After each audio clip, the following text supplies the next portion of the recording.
یہ تھے جگر گوشہ کنز العلماء جناب محترم صاحبزادہ محمد عبداللہ سرور جلالی صاحب، جو آپ کے سامنے تلاوت قرآن پاک کے ساتھ ساتھ اپنے ولول انگیز نعروں سے آپ کو گرما رہے تھے۔ اب میں دعوت خطاب کے لیے مائک پیش کرتا ہوں۔ سنیوں کے دلوں کا چین، ہم سب کی شان، اہل سنت کی پہچان، مفکر اسلام، سنیوں کے ماتھے کا جھومر، وقت کے رومی و غازی، آج کے رازی، میدان کے غزالی، اس وقت آپ کے سامنے آپ کے نعروں کی گونج میں مفکر اسلام، کنز العلماء، حضرت علامہ مولانا پیر طریقت رہبر شریعت ڈاکٹر مفتی محمد اشرف آصف جلالی صاحب کو دعوت خطاب پیش کر رہا ہوں۔ نعرہ تکبیر، نعرہ رسالت، نعرہ تحقیق، نعرہ حیدری، تاجدار ختم نبوت، تاجدار ختم معصومیت، تاجدار ختم نبوت، تاجدار ختم معصومیت، لبیک لبیک لبیک یا رسول اللہ، لبیک یا رسول اللہ، لبیک لبیک لبیک یا رسول اللہ، لبیک لبیک لبیک یا رسول اللہ، لبیک لبیک لبیک یا رسول اللہ، لبیک لبیک لبیک یا رسول اللہ، لبیک لبیک لبیک یا رسول اللہ، لبیک لبیک لبیک یا رسول اللہ، لبیک لبیک لبیک یا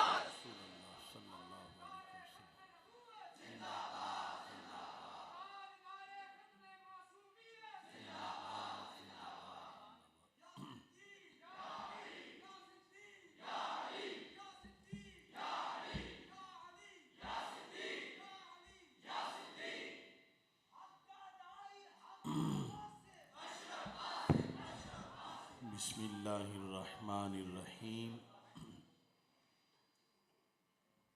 رب اشرح لی صدری ویسر لی امری واحلل عقدۃ من لسانی یفقہوا قولی۔ رضیت باللہ ربا وبالاسلام دینا وبمحمد صلی اللہ علیہ وسلم نبیا و رسولا۔ اللہ اکبر، اللہ اکبر، اللہ اکبر، لبیک لبیک لبیک یا رسول اللہ صلی اللہ علیہ وسلم۔ الحمد للہ رب العالمین، والصلاة والسلام علی خاتم النبیین سید الرسل وخاتم المعصومین وعلی آلہ واصحابہ اجمعین۔ اما بعد فاعوذ باللہ من الشیطان الرجیم۔ بسم اللہ الرحمن الرحیم۔ یا ایہا الذین آمنوا اتقوا اللہ وکونوا مع الصادقین۔ صدق اللہ العظیم وصدق رسولہ النبی الکریم الامین۔ ان اللہ وملائکتہ یصلون علی النبی یا ایہا الذین آمنوا صلوا علیہ وسلموا تسلیما۔ الصلاۃ والسلام علیک یا سیدی یا رسول اللہ وعلی آلک واصحابک یا سیدی یا حبیب اللہ۔ الصلاة والسلام علیک یا سیدی یا خاتم النبیین وعلى آلك وأصحابك يا سيدي يا خاتم المعصومين مولاي صل وسلم دائما أبدا على حبيبك خير الخلق كلهم منزه عن شريك في محاسنه فجوهر الحسن فيه غير منقسم محمد تاج رسل الله قاطبة محمد صادق الأقوال والكلم محمد ذكره روح لأنفسنا محمد شكره فرد على الأمم رب صل وسلم دائما أبدا على حبيبك خير الخلق كلهم. اللہ تبارک و تعالی جل جلالہ وعم نوالہ واتم برہانہ وعظم شانہ وجل ذکرہ وعز اسمہ کی حمد و ثنا اور حضور سرور کائنات مفخر موجودات زینت بزم کائنات دستگیر جہاں غم گسار زماں سید سروراں حامی بے کساں قائد المرسلین خاتم النبیین احمد مجتبیٰ جناب محمد مصطفیٰ صلی اللہ علیہ وآلہ واصحابہ وبارک وسلم کے دربار گہربار میں ہدیہ درود و سلام عرض کرنے کے بعد السلام علیکم ورحمۃ اللہ وبرکاتہ.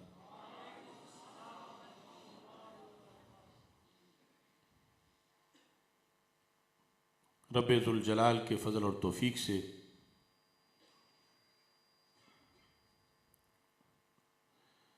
مرکز صراط مستقیم لاہور کی مسجد 12 ربیع الاول شریف میں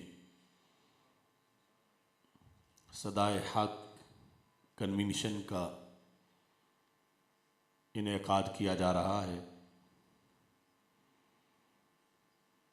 تحریک لبیک یا رسول اللہ صلی اللہ علیہ وسلم اور تحریک صراط مستقیم کے زیر اہتمام آج کے اس کنونشن کے کئی مقاصد ہیں. تاجدار صداقت خلیفۃ الرسول صلی اللہ علیہ وسلم بلا فصل امیر المومنین سیدنا صدیق اکبر رضی اللہ تعالی عنہ کی خدمت میں خراج تحسین پیش کرنا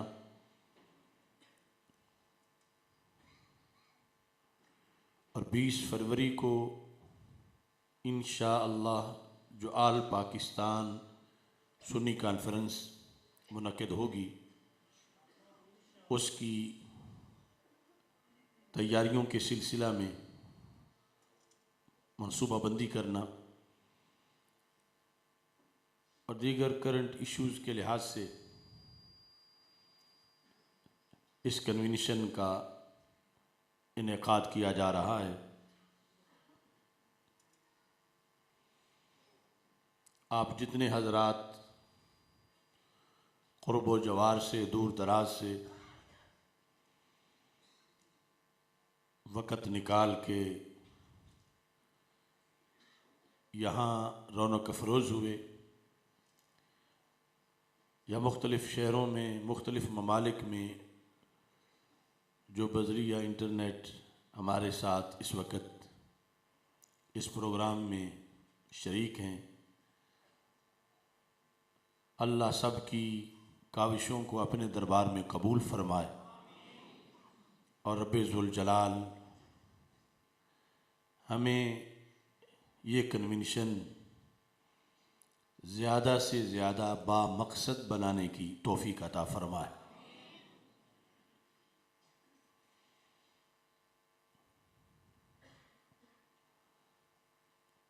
سیدنا صدیق اکبر رضی اللہ تعالی عنہ کے لحاظ سے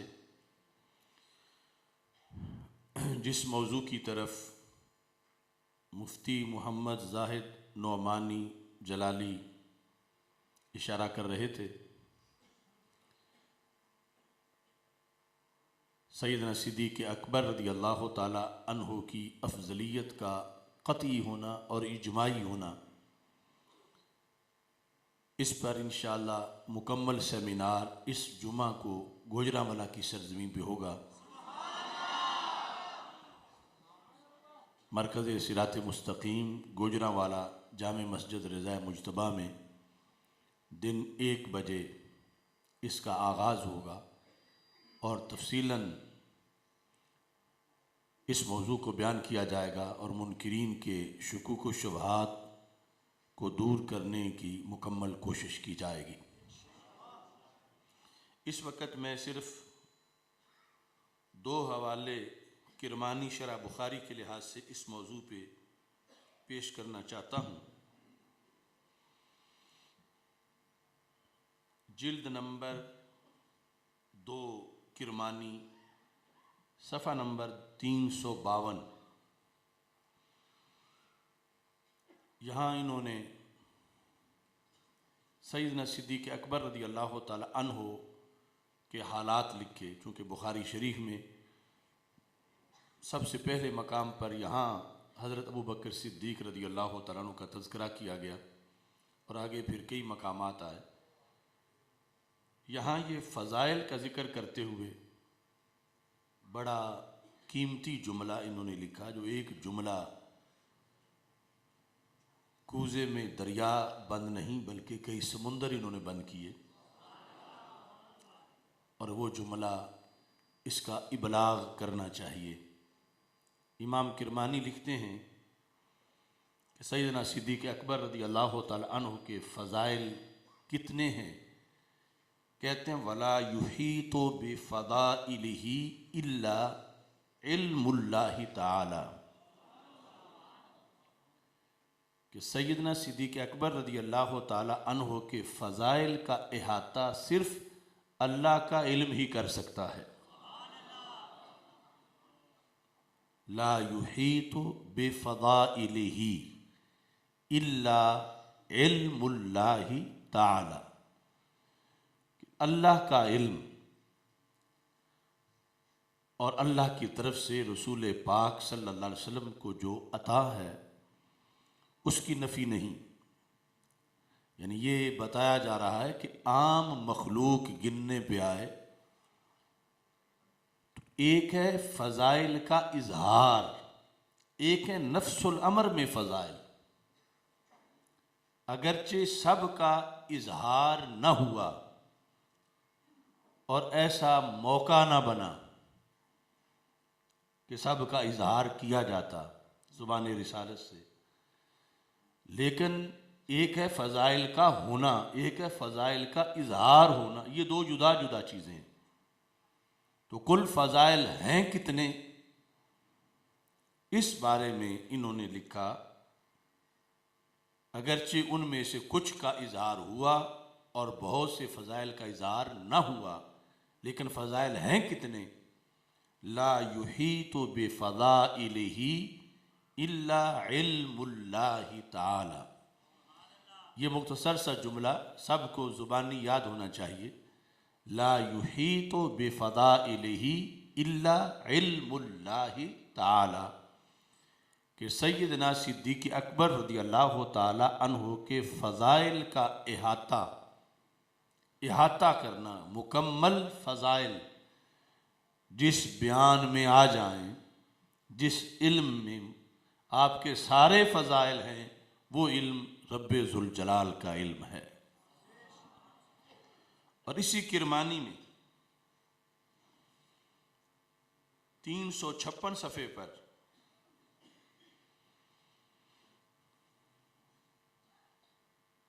سیدنا صدیق اکبر رضی اللہ تعالی عنہ کے بارے میں حضرت عطا جو تابعی ہیں ان کا قول ذکر ہے۔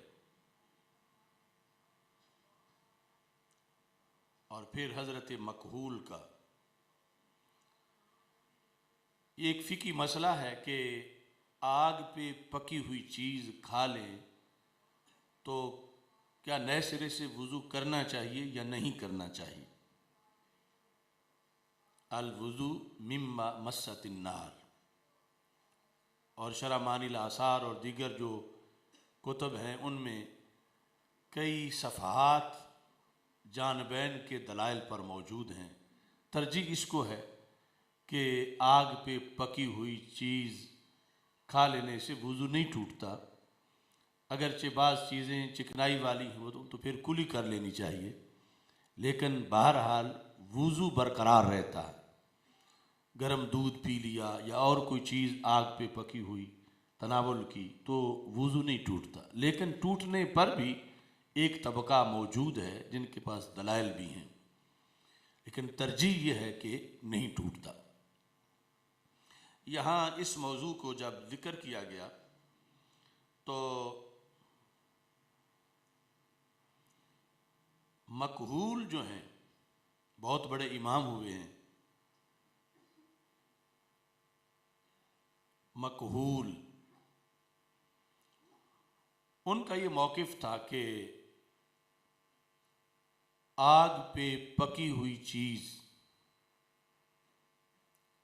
سے وضو نہیں ٹوٹتا، تو وہ اگر چیز کوئی کھا لیتے تھے اور ساتھ ہی نماز کا وقت ہو جاتا تھا تو وضو کے بغیر نماز پڑھ لیتے تھے، نیا وضو نہیں کرتے تھے. وہ سمجھتے تھے پہلا وضو برقرار ہے، کوئی ناقض نہیں پایا گیا.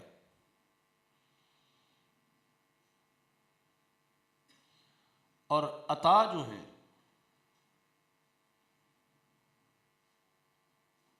ان کا یہ موقف تھا کہ وضو ٹوٹ جاتا ہے. یہ دونوں بزرگ شخصیات ان کی آپس میں ملاقات ہوئی تو حضرت مکحول نے حضرت عطا کے سامنے سیدنا صدیق اکبر رضی اللہ تعالی عنہ کا عمل پیش کیا کہ آپ کیا کرتے ہیں. فلاقی عطا فاخبرہ ان الصدیق رضی اللہ تعالی عنہ اکل کتفا ثم صلی ولم یتوضا.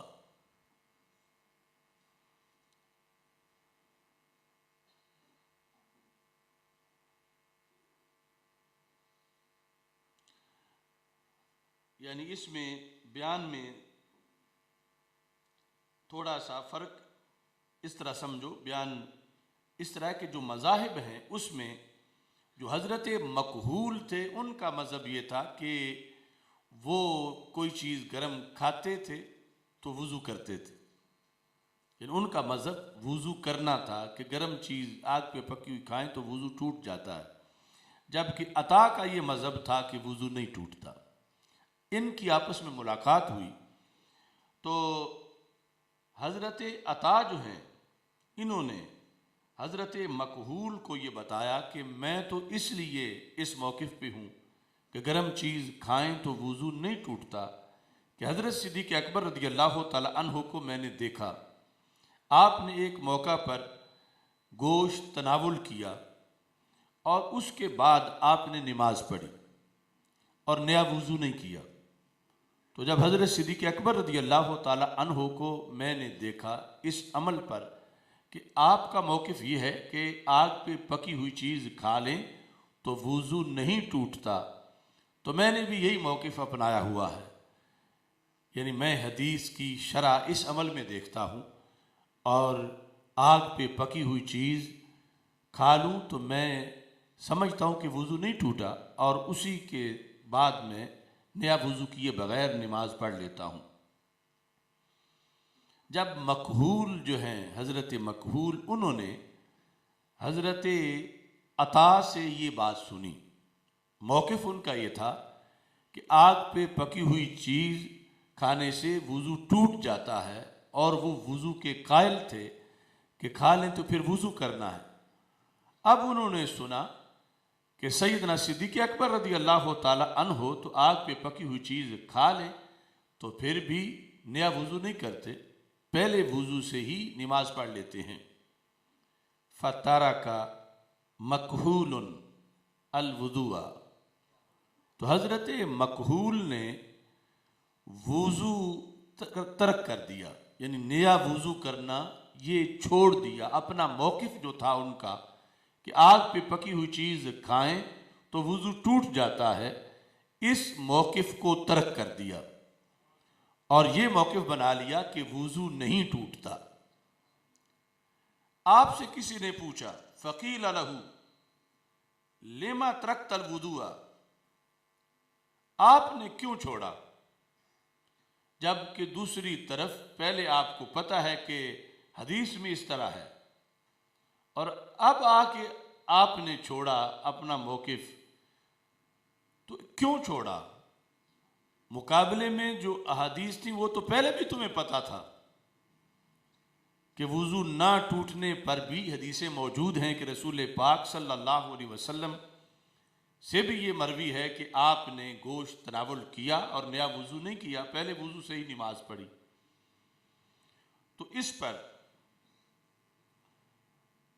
حضرت مکحول نے جو جملہ بولا، کہتے ہیں لئن یقع ابو بکر من السماء الى الارض احب الیہ من ان یخالف النبی صلی اللہ علیہ وسلم، کہ مجھے پہلے یہ یقین نہیں ہوتا تھا کہ سنت رسول صلی اللہ علیہ وسلم ہے کیا۔ دونوں طرح کی مرویات میرے پاس تھیں اور موقف میرا یہ تھا کہ میں سمجھتا تھا کہ وضو ٹوٹ جاتا ہے، لیکن جب مجھے حضرت عطا نے یہ بتایا کہ سیدنا صدیق اکبر رضی اللہ تعالی عنہ نیا وضو نہیں کرتے، تو میں اب اس یقین پر ہوں کہ سنت یہ ہے کہ وضو نہیں ٹوٹتا۔ یہ یقین مجھے کیسے ہوا؟